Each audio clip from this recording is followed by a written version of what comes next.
안녕하세요, 주덕입니다. 돈이 몰린 섹터 차트 분석을 하기에 앞서서 주식시장의 현 위치를 제가 말씀드리고 앞으로 그러면 뭐가 남아있는가, 올해 계속 하락을 하면서 정말 크게 맞은 것 같은데 앞으로 또 맞을 게 있다고? 라고 생각할 수 있어요. 여러분들 많이 알고 있는 주식시장의 큰 흐름에서 이제 4계절이 있어요. 그 4계절을 통해서 현 위치가 지금 여기에 와 있으니까 우리는 앞으로 이걸 조심해야 된다 라는 부분에 대해서 말씀을 좀 드리고, 그리고 나서 다음 주 매매할 만한 종목이나 관심 종목이나 돈이 몰린 섹터에 대해서 한번 가볍게 보면서 마무리하면 될 것 같습니다. 주식시장의 큰 사이클에서 일단 4가지 4계절이 있어요.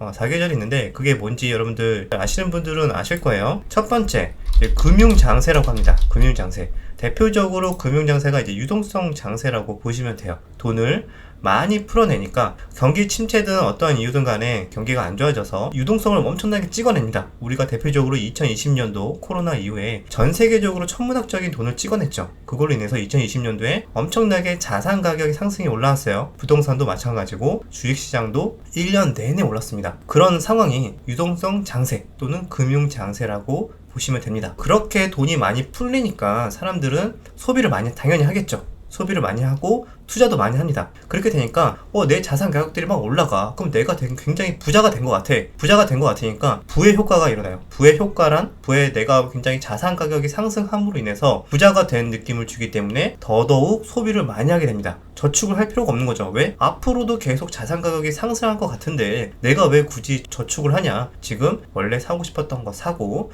놀러 가고 싶었던 거 놀러 가고 돈을 쓰자 라는 생각이 들면서, 이런 금융장세 이후에 자연스럽게 사람들이 그렇게 많이 소비를 하면 오는 게 뭐가 있겠죠? 기업들의 실적이 굉장히 좋아진다. 기업들의 실적이 굉장히 좋아지니까 그거를 대표적으로 실적 장세라고 합니다. 그래서 이 다음에는 실적 장세가 와요. 주가로 봤을 때는 금융장세 이후에 주가가 쭉 꾸준하게 오르다가 실적을 또 막상 까보기 전에는 약간의 횡보 또는 어느 정도의 눌림목을 주다가 실적을 까봤는데 기업들이 다 어닝 서프라이즈가 나오는 거야. 그래서 와, 역시 이게 맞았네 하면서 기업들은 앞으로도 계속 역대급 실적을 낼 거다라는 장밋빛 전망과 함께 주가는 연일 급등하게 됩니다. 이런 상황이 실적 장세예요. 대표적으로 2020년도에 금융 장세에 이어서 2021년도가 실적 장세라고 보시면 돼요. 20년도에 코로나 이후에 엄청나게 찍어내니까 기업들의 실적이 좋아지는 게 2021년도부터 이제 보여지기 시작하는 거죠. 그러니까 2021년도도 계속 주가가 상승을 많이 했습니다. 그죠? 작년에 경험하신 분들도 시장이 나쁘지 않았다라고 느끼셨을 거예요. 그런 게 대부분 실적 장세다. 그러면 실적이 좋고 이제 기업들이 좋아지고 사람들이 소비도 많이 하고 그러면 자연스럽게 오는 게 뭐가 있겠죠? 경기 과열이 옵니다. 경기 과열이 오고, 과열이 오다 보면은 인플레이션이 와요. 인플레이션 오니까 이거 다시 이렇게 과열이 되면은, 인플레이션이 오면은 다시 그건 좀 안 좋은 신호다. 그래서 우리는 인플레이션을 잡는 게 중요하다. 그럼 금리를 올리겠죠. 지금 현재 올해 들어서 금리를 막 올리고 있잖아요. 근데 원래는 이렇게 막 급하게 올리지 않는데, 원래는 금리가 오르는 시기에서도 대부분 주가가 오르는 경우가 굉장히 많았거든요. 금리 올리기 전까지 주가가 많이 빠지다가 막상 올리기 시작하면 주가가 올랐어요. 그런데 왜냐면은 기업들의 실적이 바로 다이렉트로 반영이 돼서 안 좋아지는 게 아니었기 때문에 바로 이렇게 폭락하진 않았었는데, 인플레이션이라는 건 이번에는 조금 예외적인 흐름이 나와주고 있습니다. 왜냐면은 전쟁도 있었고요. 공급망 문제도 있었고, 작년에 연준이 좀 더 빨리 올렸어야 되는데 인플레이션이 일시적이다 하면서 계속 뒤로 밀었죠. 그런 와중에 전쟁까지 터지고 공급망까지 난리가 나니까 이렇게 인플레이션이 역대급으로 심하게 오고 있어요. 전 세계적으로. 그러니까 그때서야 부랴부랴 인플레이션을 막 자이언트 스텝 한다고 엄청나게 올리니까 이제 부작용이 심해지는 거죠. 어쨌든 큰 사이클에서는 변하진 않았어요. 이 다음에 오는 그렇게 인플레이션으로 인한 유동성 장세, 그다음에 실적 장세 다음에는 금융 장세이죠. 금융 장세의 반대말이죠. 역금융 장세가 옵니다. 역금융 장세라 그래요. 이게 유동성 축소하는 그런 시장이라고 보시면 됩니다. 대표적으로 양적 완화를 감소한다던가 금리를 인상한다던가 이런 상황을 역금융 장세라고 해요. 말 그대로 시중에 풀린 유동성을 회수를 한다. 인플레이션을 잠재우기 위해, 경기 과열을 둔화하기 위해서 하는 게 역금융장세라고 볼 수가 있어요. 그러면 현재 상황이 역금융장세라고 볼 수가 있겠죠. 그죠? 왜냐면은 올해 들어서 금리 인상을 시작하는데 유동성이 굉장히 빠르게 축소가 되니까, 왜냐면 인플레이션 잡기 위해서. 그러면 유동성을 빠르게 축소하고 금리 인상을 통해서 가처분 소득을 굉장히 빠르게 감소를 시키고 돈을 빨아들이는 과정에서 사람들은 수요가 감소하니까, 그렇게 되면은 수요가 감소하니까 당연히 사람들이 소비를 많이 안 하겠죠? 많이 안 하면은 기업들의 실적이 안 좋아져요. 그러니까 인플레이션은 낮아지고 원하던 인플레이션 목표는 이룰 수는 있을 것 같아요. 왜냐면 시간이 지날수록 그때 되면 어떻게 되겠죠? 지금 벌써 인플레이션이 심하고 그다음에 금융비용이 증가하니까 다들 이제 허리띠를 졸라매는 거 아니냐, 소비를 감소해야 되는 거 아니냐, 이제는 먹고 사는 거에 좀 집중이 많이 돼 있고 내가 사치품을 산다던가 이런 생각보다는 지금 앞으로 무슨 일이 일어날지 모르기 때문에 허리띠를 졸라매고 내가 사고 싶은 거를 잠깐 미루고, 이런 비싼 사치품 같은 경우는 굳이 꼭 지금 바꿔야 되는 거 아니면은 일단은 미루자 라는 심리가 점점점 많아지고 있어요. 이런 심리가 많아지면은 자연스럽게 소비가 감소하고 투자가 감소하고 기업들도 고용을 그렇게까지 늘릴 수가 없다. 그렇게 되면은 자연스럽게 연결되는 게 뭐가 있겠죠? 기업들의 실적이 어떻게 되겠습니까? 기업들의 실적이 안 좋아져요. 그러면은 예상을 하셨겠지만 다음번에 오는 거는 실적 장세의 반대말, 역실적 장세가 옵니다. 자, 이렇게 되면은 이 네 가지 사이클이 큰 흐름에서 이렇게 돌아가요. 그죠? 이렇게 갔다가 역금융장세 갔다가 역실적 갔다가 다시 역실적 장세가 오면은 경기 침체가 옵니다. 그죠? 왜냐면 기업들의 실적이 다 안 좋아지니까. 그렇게 되니까 그 다음에는 인플레이션이 문제가 별로 되지가 않고 오히려 다시 금리를 내리거나 아니면은 경기 부양책을 쓸 수밖에 없는 상황이 와요. 경기 침체가 됐으니까. 그러면 자연스럽게 또 다시 금융장세, 유동성 장세로 돌아가게 됩니다. 그러면 우리가 그때 경험했던 유동성으로 인해서 주가가 올라가는, 자산 가격이 올라가는 그런 상황이 올 수가 있는 거예요. 그런데 현재 말씀드린 대로 현재의 위치가 어디 있느냐? 현재는 여기에 있다. 역금융장세에 지금 우리가 서 있다는 겁니다. 실적장세는 작년에 지나갔고 금융장세는 2020년도 코로나 때 지나갔습니다. 그러면 지금은 역금융장세인데 실적은 현재 이제 2분기 실적 시즌이 다 왔지만 1분기 때까지만 이제 실적을 깠잖아요. 1분기 때까지는 그래도 괜찮았어요. 왜냐면은 올해 들어서 인플레이션이 엄청나게 심화된 게 그렇게까지 반영이 되지 않았고, 이런 인플레이션이나 금리 인상으로 인한 사람들의 소비 감소 효과가 본격적으로 반영되는 거는 아마 2분기 때부터 또는 3분기, 4분기로 갈수록 본격적으로 반영이 될 겁니다. 그게 기업들의 실적이, 즉 2분기 때부터 서서히 감소하기 시작할 거고 3분기로 갈수록 더 심해질 수도 있다. 4분기로 갈 때도 거기까지도 우리는 알 수는 없지만 3분기, 4분기, 올해 말로 갈수록 기업들의 실적이 점점 안 좋아지는 게 이제 좀 더 체감이 될 겁니다. 그 말을 반대로 말씀을 드리자면은 경기 침체가 점점 체감이 될 수가 있다. 이렇게 반대로 우리가 볼 수가 있어요. 그러면은 지금 상황이 딱 요 상황인데 이제 앞으로 2분기 실적 좀 발표하고 그때부터도 안 좋아진 회사들도 있을 거고, 그러면은 지금 애널리스트들이 실적 추정치를 많이 안 내리고 있죠. 미국 회사도 마찬가지고 우리나라도 마찬가지고 지금 부랴부랴 막 추정치를 내리는 데가 있어요. 그런데 이제 아마 실적들이 2분기 지나가고 3분기로 갈수록 추정치를 막 변경하느라 이제 바쁠 겁니다.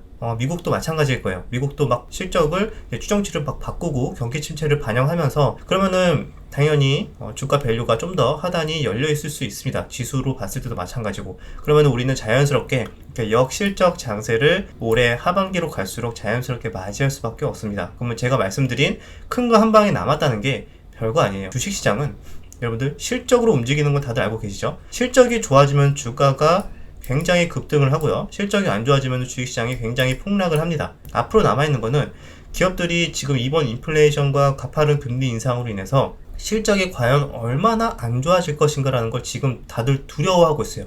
그래서 사실 지금 역금융장세 치고 지금 말도 안 되게 하락을 한 거거든요. 이게 이미 실적이 너무 안 좋아질 거다라는 거를 사실 먼저 반영한 거일 수도 있습니다. 네, 그런데 생각보다 이거 우리가 이만큼 안 좋아질 거를 지금 미리 반영을 해놨는데 막상 까보니까 야, 이거 진짜 경기 침체 생각보다 길어질 수도 있을 것 같은데 이거 내년에도 어려운 거 아니야? 라는 생각은, 원래 주식시장은 기대감이 있는 것처럼 이런 우려감이라는 것도 굉장히 위험해요. 기대 인플레이션도 위험하고 그런 것들이 생기니까 이거 내년에는 더 안 좋아지겠는데? 라는 우려감이 만약에 생길 정도의 실적들이 나오기 시작한다. 그러면 그때는 정말 주식시장이 완전 무너지는 거예요. 왜냐면은 실적이라도 아무리 대외 매크로 환경이 안 좋고 안 좋아도 굵직한 대기업들이 실적들이 버텨주고 있다면은 그래도 하방에 막혀 있는데 실적이 좀 말도 안 되게 밑에를 뚫고 폭락을 하고 있는 상황에서는 그때는 아무리 우량주여도 받쳐주는 거 없이 다들 투매가 나오게 됩니다. 그래서 역실적 장세에서 가장 유력한 투자 전략 중에 하나가 굉장히 경기 침체가 왔음에도 불구하고 결국에는 살아날 만한 우량한 회사들은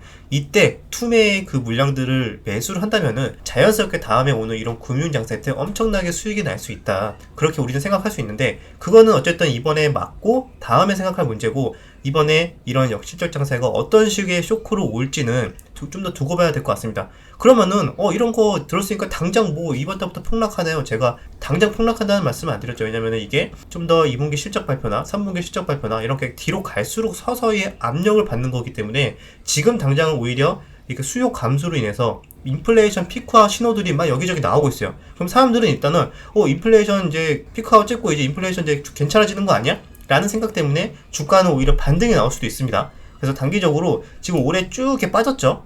그리고 지금 이쯤에서 이제 인플레이션 피크아웃 찍은 것 같아.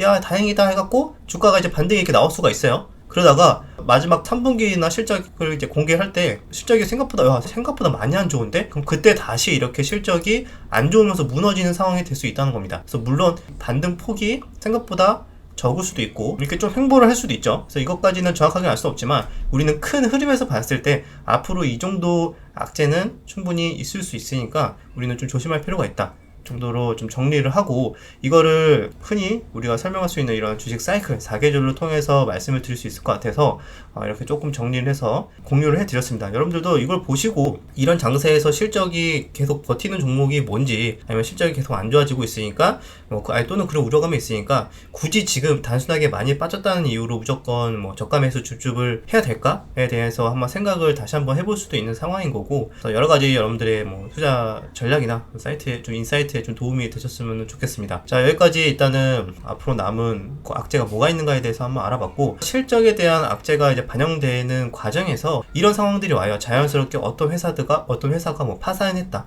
도산한 회사들이 나타나기 시작하고 흔히 유동성으로 버텨왔던 그런 좀비 기업들이 정리가 되는 시간이 이런 역실적 장세에서 근근히 버텨왔던 좀비 기업들이 다 사라지게 됩니다. 이런 걸로 인해서 사실상 생각보다 우량했던 회사가 사라지네? 이런 거에 대한 공포감이 극대화될 수 있는 시장이기 때문에 이런 게 어떤 식으로 어떤 변칙적으로 어떤 이슈들이 생길지 그런 것들이 어려운 거예요. 그런 게 어렵고 어쨌든 큰 흐름에서는 이거는 제가 봤을 때 피해갈 수는 없다. 단지 덜 충격을 맞고 가느냐 생각보다 변수가 좀 더 많아져서 연쇄적으로 파장이 올 만한 이슈가 생기면서 좀 더 크게 맞고 가느냐 이 두 가지 차이인 것 같아요. 그래서 어쨌든 피할 수는 없으니까 여러분들도 잘 대비하셨으면 좋겠습니다. 여기까지 일단은 정리를 하고 바로 다음 돈이 몰린 섹터와 차트 분석으로 넘어가도록 하겠습니다. 자, 다음 주에 돈이 어디에 모일까 좀 쭉 봤는데 기존에 몰렸던 게 우크라이나 재건 쪽에 조금 괜찮게 몰렸어요. 이런 유신 같은 종목도 지금 이렇게 상한가 이후에 전고점을 돌파하는 이런 흐름들이 나와줬기 때문에 아직까지 우크라이나 재건도 계속 기대감이 살아있죠. 그래서 앞으로도 좀 여러가지 테마주들이 생길 것 같고 기존에 있는 종목들도 다시 튀어도 이상하지 않기 때문에 하지만 뉴스에 따라서 조금 움직이긴 하지만 그래도 기존에 좀 눌렸다가 다시 좀 잠잠해진다면은 다시 튈 수 있는 종목들 이런 눌림목 자리들 충분히 유효하지 않을까. 우크라이나 재건 관련주도 계속 봐야 될 것 같고 관련주는 이런 유신 같은 종목도 있고 이런 삼부토건도 이렇게 좀 빠져준다면은 공략이 가능하지 않을까 보고 있습니다. 그리고 기존에 강했던 현대 에버다임도 주가가 이게 크게 투매가 나오는 듯 했으나 다시 살려놓고 또 투매 나오는 듯 했으나 또 다시 살려놓고 좀 이런 흐름들이 나와주고 있죠. 현대 에버다임도 잘 버티고 있고 그 다음에 헤인은 아직 21선 밑에 있어서 좀 더 추세를 지켜봐야 되겠지만 일단 이 종목도 큰 흐름에서 봤을 때는 주가가 흐름이 이제 끝나진 않았다, 추세가 끝나진 않았다 이렇게 볼 수가 있습니다. 서한기계공업도 좀 변동성이 조금 괴팍하죠. 그래서 매매하기는 쉽진 않은데 어쨌든 이 종목까지 돼 있고 그 다음에 다스코가 금요일날 시간에 상한가를 갔더라고요. 그래서 공략하기는 쉽진 않을 것 같은데 일단 넣어놓고 또 어떤 흐름들이 나와주는지 또 상승형 음봉이나 이런 패턴들이 나와줄 수도 있으니까 흐름을 쭉 봐야 될 것 같아요. 금요일날 상한가를 갔던 게 동일고무벨트 이렇게 새롭게 또 우크라이나 재건으로 엮여서 올라가는 종목들이 또 나오고 있죠. 자, 이 종목도 그래서 다음 주에 얼마나 좀 눌림을 잘 주는지 가볍게 일단 봐야 될 것 같습니다. 우크라이나 재건주도 봐야 될 것 같고 다음에 풍력주, 기존의 CS 베어링, 윈드, 동국 SNC, 삼각 MNT, 다음에 최근에 태웅이라는 종목도 올라왔죠. 좀 거래 대금은 좀 적은데 거래 정지됐다가 오랜 기간 있다가 좀 풀려났기 때문에 아직까지 연속성은 좀 붙진 않고 있지만 차트상으로 봤을 때는 장대 양봉 때 거래량 터지고 현재는 거래량이 줄어든 음봉이다. 그래서 눌림이 주더라도 다시 재차 상승할 수 있는 뭐 그런 차트를 지금 만들고 있지 않나 라고 생각을 합니다. 자, 그 외에도 신재생 쪽에 우린 PTS 이 종목도 살짝 풍력 쪽에 에너지 쪽에 엮여 있더라고요. 근데 단기적으로 많이 올랐기 때문에 공략하기는 좀 쉽지 않을 것 같고 가볍게 여러분들 보시면 될 것 같습니다. 신재생 쪽으로 태양광, OCI, SDN, 그다음에 하나솔루션 이런 종목이 있겠죠?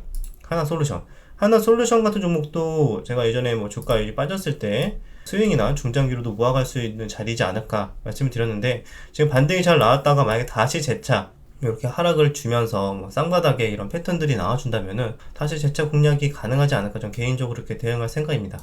이 자리가 어떤 자리냐면은 주봉상에서 봤을 때는 이런 10주선 자리인데 다시 빠져준다면은 이 자리를 다시 주겠죠? 그러면은 요 전 저점 요 구간을 지지선 잡고 뭐 순절 라인 잡고 좀 대응을 해야 될 것 같아요.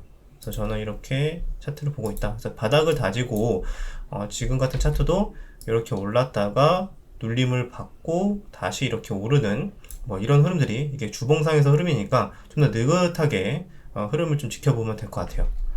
그래서 이런 차트들 하나솔루션까지 봤죠. 그 다음에 또 뭐가 있냐면 네옴시티에서는 히림이라는 종목이 테마주로 잘 많이 올라갔고 현재도 여기서 더 빠져준다면은 뭐 5일선 자리가 되겠죠. 근데 테마성이기 때문에 다시 변동성이 굉장히 클 거예요. 뭐 빠지더라도 올라갔다가 이렇게 되게 변동성이 크면서 위아래로 흔들면서 좀 움직일 거기 때문에 철저하게 순절 라인 잘 잡고 트레이딩으로만 접근하실 분만 매매할 수 있는 종목. 같이 움직였던 게 한미글로벌도 있었고요. 대형주로는 현대건설, 삼성물산이 있었습니다. 삼성물산 같은 종목도 오랜만에 조금 이렇게 들어온 것 같은데 연속성의 면에서는 이렇게 좋을까에 대해서는 좀 의문이 있어요. 그런데 일단은 들어온 만큼 만약에 눌림목이 이렇게 한번 쭉 빠져준다면은 여기에서는 다시 반등이 나올 수 있는 그런 차트이지 않을까 좀 보고 있습니다. 자, 이 외에는 이제 많이는 없고 이렇게 셀트리온처럼 좀 버티고 있는 몇몇 바이오 종목들이 있습니다. 셀트리온도 연일 좀 기간이 계속 들어오고 있고 헬스케어도 고점 라인에서 버티면서 약간의 고가놀이를 조금 나와주고 있죠. 이렇게 버티다가 다시 한 번 더 상승으로 슈팅이 나올 수도 있기 때문에 이런 차트들도 잘 봐야 되지 않을까. 그 다음에 일부 이런 테마성을 가지고 개별 호재를 가지고 올라가는 이제 바이오 제약 종목들도 나오기 시작했습니다. 현대약품 종목도 이렇게 강하게 슈팅이 나왔고 거래대금이 그래도 꽤 들어와서 이런 눌림 자리에서 아마 공략을 하시는 분들이 일단 많이 노려볼 것 같습니다. 개별주로 올라왔던 게 이런 이수앱지수 같은 종목도 있죠. 이수앱지수도 쭉 올랐다가 금요일날 굉장히 크게 차익 실현이 나왔어요. 마이너스 14%로 쭉 빼면서 다이렉트로 21선 부분까지 빠졌습니다. 그런데 지금 보니까 거래량이 생각보다 이렇게 많이 안 터졌거든요. 올라갈 때는 이렇게 거래량이 엄청나게 올라갈 때는 막 1000만 주 넘게 터지고 아니면 500만 주, 600만 주 이렇게 터지는데 지금 하락할 때는 250만 주를 하락을 했어요. 그래서 이 하락이 그렇게 무서운 하락까지는 아닐 수도 있겠다. 왜냐면은 거래량이 이렇게 크게 동반되지 않은 하락에서는 비교적 기술적 반등이 또 좀만 반발 매수세가 들어와도 잘 나올 수 있거든요. 그래서 간단하게 기술적 반등 정도 노리는 분들은 아마 요런 음봉에서는 좀 잘 많이 쳐다보고 있지 않을까 보고 있습니다. 이런 바이오 제약 섹터 개별주에서도 이렇게 변동성이 굉장히 큰 모습들이 나와주고 있고 그 외에도 앞타머 사이언스 종목도 최근에 굉장히 개별 호재로 잘 올라가다가 조정이 나왔죠. 근데 만약에 여기에서 한 번 더 이렇게 조정이 나와준다면은 요런 21선 눌림목 구간 요런 구간들을 아마 많은 분들이 조금 노릴 수도 있는 그런 눌림목이라고 보고 있습니다. 자, 이 정도로 바이오 제약 섹터는 간단하게 보시면 될 것 같고, 원전주도 좀 강했죠. 이번 주 원전주 해외 순방 이슈가 단기적으로 좀 끝날 수도 있다 싶었는데 나름대로 몇몇 종목들은 추세를 좀 이탈하고 하락한 게 있어요. 근데 그럼에도 이제 좀 버티는 종목들도 있어요. 이런 BHI 같은 종목들은 나름대로 좀 버텨주고 있고 여기서 다이렉트로 올라가기는 쉽지 않을 것 같은데 오히려 이런 구간들을 참 잘 지켜주는지 한번 봐야 될 것 같습니다.